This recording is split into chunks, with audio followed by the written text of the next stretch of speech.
Assalamualaikum warahmatullahi wabarakatuh.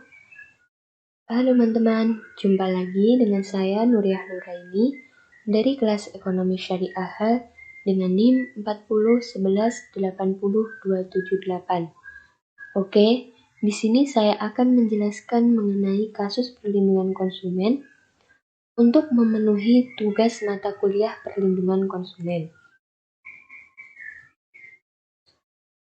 Baik, di sini saya mengambil contoh mengenai kasus penggunaan alat rapid test antigen bekas di Bandara Kuala Namu, Sumatera Utara, Medan. Baik, untuk deskripsi kasusnya, Bapak Rizal selaku Ketua BPKN mengatakan bahwa telah terjadi kasus penggunaan alat rapid test antigen bekas di Bandara Internasional Kuala Namu, Medan, Sumatera Utara. Kemudian, berdasarkan penelusuran, praktik penggunaan alat rapid test antigen bekas pakai yang kembali digunakan untuk penumpang bandara tersebut sudah berlangsung cukup lama, yaitu sejak Desember 2020 yang lalu. Kemudian dari pekerjaan kotor tersebut, para oknum atau yang tersangka itu sudah meraup keuntungan hingga 1,8 miliar. Tersangka dalam kasus ini yaitu karyawan yang bekerja di PT Kimia Farma Diagnostik, yaitu sebanyak 5 orang. Menurut Bapak Adil Fadilah Bulkini, selaku Direktur PT Kimia Farma Diagnostik, menyatakan bahwa tindakan yang dilakukan tersebut sangatlah merugikan perusahaan, karena hal itu bertentangan dengan standar operasional prosedur perusahaan. Kemudian untuk analisis kasusnya, berdasarkan penjelasan di atas, membuktikan bahwa pelaku usaha sudah melakukan penipuan, sehingga menyebabkan kerugian bagi konsumen. Seharusnya sebagai konsumen, kita harus bisa mendapatkan hak-haknya, di mana hal tersebut sudah dijelaskan dalam Pasal 4 Undang-Undang Nomor 8 Tahun 1999, yaitu ayat 1, hak kenyamanan, keamanan, serta keselamatan dalam mengkonsumsi barang atau jasa. Ayat 3, hak atas informasi yang benar, jelas dan jujur mengenai kondisi jaminan barang atau jasa. Namun dalam kasus tersebut, pelaku usaha atau yang tersangka itu tidak memberikan pelayanan yang baik kepada konsumen, sehingga konsumen merasa dirugikan. Dengan penggunaan alat tes rapid antigen bekas, maka dapat membahayakan konsumen jika konsumen mengkonsumsi barang tersebut. Selain itu, pelaku usaha juga tidak memberikan informasi yang jelas mengenai barang yang akan diberikan atau digunakan, sehingga konsumen merasa dirugikan.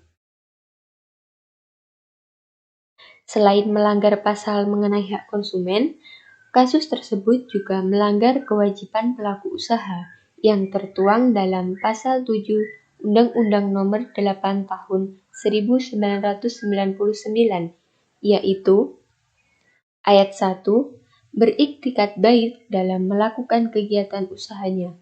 Ayat 2, memberikan informasi yang benar, jelas dan jujur mengenai kondisi dan jaminan barang atau jasa, serta memberi penjelasan penggunaan, perbaikan, dan pemeliharaan. Akan tetapi, dalam kasus tersebut, pelaku usaha tidak memenuhi apa yang menjadi kewajibannya, yaitu untuk beriktikat baik dalam pelayanan rapid test antigen.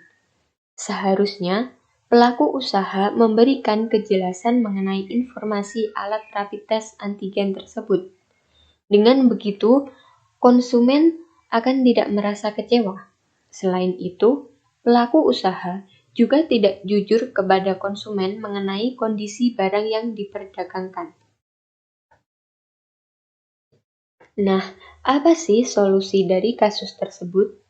Maka, untuk solusi dari kasus perlindungan konsumen, yang tertuang pada pasal 19 Undang-Undang Perlindungan Konsumen mengenai tanggung jawab pelaku usaha yang meliputi ayat 1.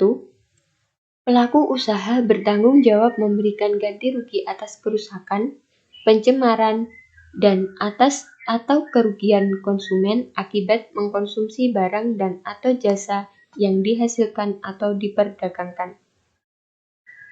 Ayat 2. Ganti rugi sebagaimana dimaksud pada ayat 1 dapat berupa pengembalian uang atau penggantian barang dan atau jasa yang sejenis setara nilainya atau perawatan kesehatan dan atau pemberian santunan yang sesuai dengan ketentuan peraturan perundang-undangan yang berlaku.